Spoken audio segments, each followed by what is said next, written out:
رسوله الكريم اما بعد فاعوذ بالله من الشیطان الرجیم بسم اللہ الرحمن الرحیم.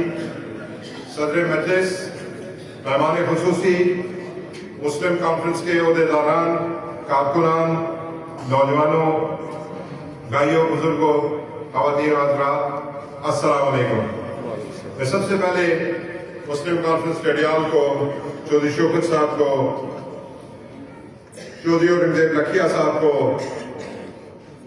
شاہد عزیز صاحب کو، محترم کو بطور خاص اس عظیم الشان ورکرز کنونشن کے انعقاد پہ مبارکباد پیش کرتا ہوں. اور یہ بہت مشکل وقت سے، جس وقت سے جماعت گزر رہی ہے، اس وقت میں اس استقامت کے ساتھ، اس جذبے کے ساتھ، اس شوق کے ساتھ یہاں پہ آپ لوگوں کی موجودگی سارے آزاد کشمیر میں مسلم کانفرنس کے کارکنوں کی حوصلہ افزائی کا باعث بنے گی. میں سوشل میڈیا اور الیکٹرانک میڈیا کے نمائندگان کا بھی تہہ دل سے مشکور ہوں کہ وہ یہاں پہ موجود ہوئے اور اس سارے کنونشن کو کور کیا.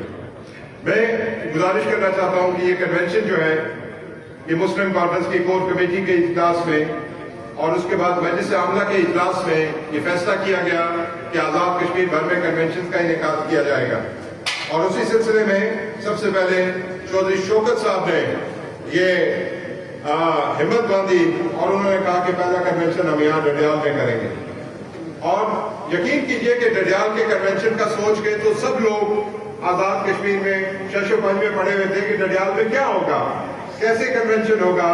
سال ہر سال سے یہاں پہ کوئی مسلم کانفرنس کی اس طرح کی ایکٹیویٹی، لوکل ایکٹیویٹی ضرور جاری رکھی. انتہائی مشکل حالات میں چودھری شوکت صاحب نے یہاں پہ کشمیر بنے کا پاکستان کنونشنز کیے اور نظریاتی طور پہ جو پرچم نظریہ عقیدے کا اجائی لیول کا ان کا یہاں پہ ان کے ہاتھ میں ہے، اس پرچم کو انہوں نے یہاں پہ سربلند رکھا.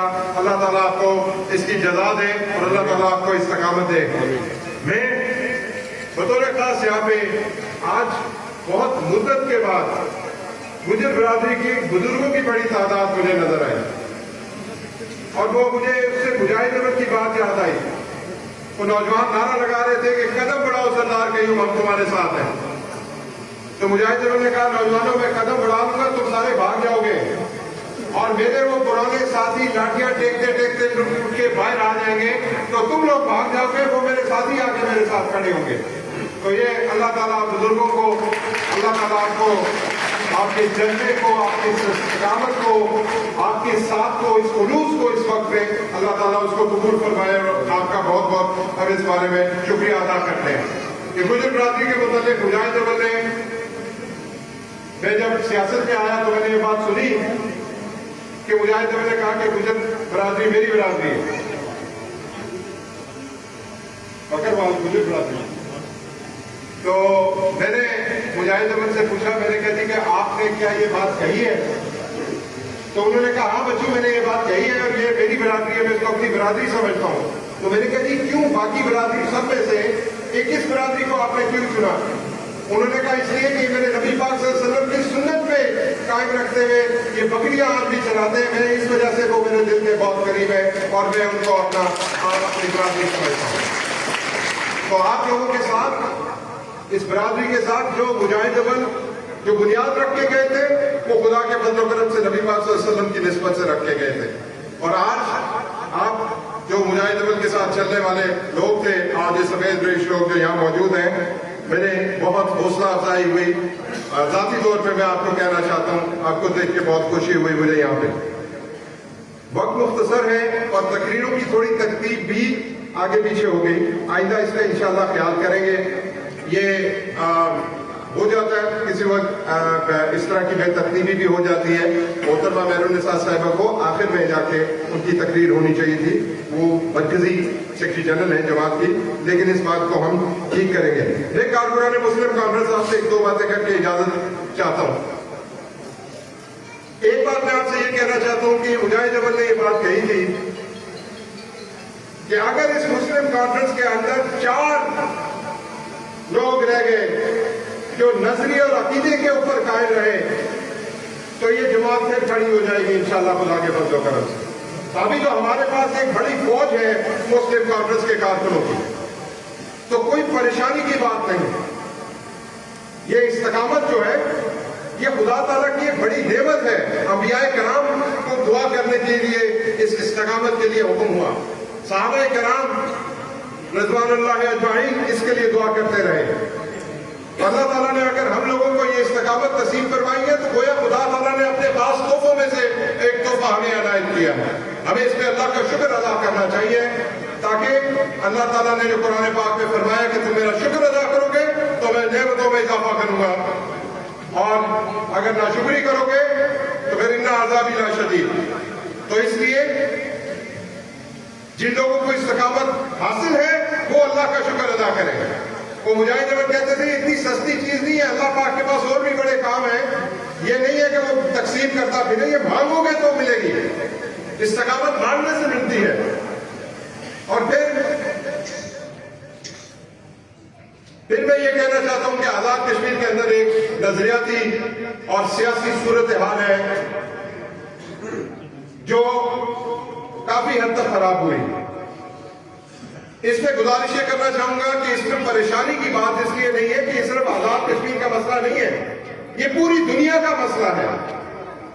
پوری دنیا کے اندر اس وقت حکومتیں، قوتیں، اسٹیبلشمنٹس اس نئی سوشل میڈیا کی جنریشن کے ساتھ تال میل پیدا کرنے اور کیسے اس کو لے کے آگے چلیں اس کے اوپر غور کر رہی ہیں. ہمیں خدا تعالیٰ نے یہ توفیق دی تو میں آپ کو یقین دلاتا ہوں کہ ہم اپنے ان بچوں کے ساتھ بات کریں گے، ان کے سوالوں کے جواب دیں گے اور ان کو قائل کریں گے کہ ان کے آباء و اجداد نے جو تاریخ رقم کی تھی، جس جذبے سے، جس جرأت کے ساتھ ڈوگرا فوج کی آنکھوں میں آنکھیں ڈال کے یہ علاقہ لڑ کے آزاد کروایا گیا تھا، یہ کئی سو سالوں کی تاریخ میں ایک عجیب و غریب واقعہ ہے. آج پوری دنیا کی تائید و حمایت فلسطین کو حاصل ہے. 1 انچ علاقہ وہ آزاد نہیں کروا سکے بلکہ جو تھا وہ بھی سارا واپس اسرائیل کے حوالے کرتے جا رہے ہیں. تو یہ آزاد کشمیر کا اور گلگت بلتستان کا یہ 32,000 مربع میل کا یہ علاقہ، یہ کوئی کھیل تماشا نہیں ہے، یہ خدا تعالیٰ کی بڑی کرم نوازی ہے. اور بہت منظم طریقے سے اس سوشل میڈیا کو استعمال کر کے پاکستان کے ساتھ اس کشمیری قوم کا جو تعلق ہے اس کے اوپر انگلی اٹھائی جا رہی ہے. اگر گھر میں جھگڑا ہو جائے تو گھر کے اندر بیٹھ کے بات کی جاتی ہے، اپنا مسئلہ لے کے چوک چوراہوں میں نہیں جایا جاتا اور اپنی عزت کا تماشا نہیں اڑایا جاتا. پاکستان کے ساتھ کشمیریوں کا جو تعلق ہے وہ اس قدر لازوال ہے کہ اس کے اوپر کئی گھنٹے گفتگو ہو سکتی ہے. ایک ایک بات، ایک ایک جملہ، ایک ایک کہانی اس کے اوپر کتاب لکھی جا سکتی ہے. کئی وہ ٹرینیں جو جموں سے آئیں اور جس میں غالباً ایک بھی زندہ شخص موجود نہیں تھا اور سر دھڑ سے الگ تھے، یہ پہچاننا بھی مشکل تھا کہ کس کا جسم کس کے سر کے ساتھ ہے. یہ ان میں سے صرف ایک واقعہ ہے.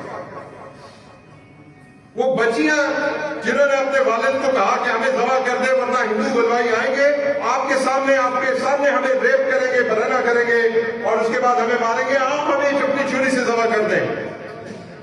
اور اپنی بچیوں کو ذبح کر کے ان کے خون سے دیوار پر لکھا پاکستان زندہ باد. یہ ایک دوسرا واقعہ ہے. ہم مشکل وقت میں ضرور کھڑے ہیں لیکن مسلمان مشکل وقت میں درس لیتا ہے کربلا کے واقعے سے، جو میرے نبی پاک صلی اللہ علیہ وآلہ وسلم کے گھرانے سے، سیدنا امام حسین کی جرأت، بہادری اور دلیری سے اور استقامت سے.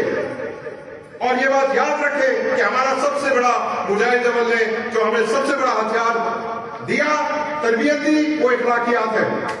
آپ کربلا کے واقعے میں دیکھ لیں، اہل بیت اطہار کٹ کے رہ گئے لیکن کسی تاریخ کی کتاب میں کوئی ایک گالی نہیں لکھی ہوئی نظر آئے گی، کسی تاریخ کی کتاب میں ایک بددعا لکھی ہوئی نظر نہیں آئے گی، بلکہ الفاظ ہے الحمدللہ رب العالمین.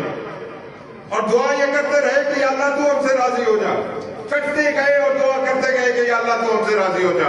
ہم کس کھیت کی مولی ہیں؟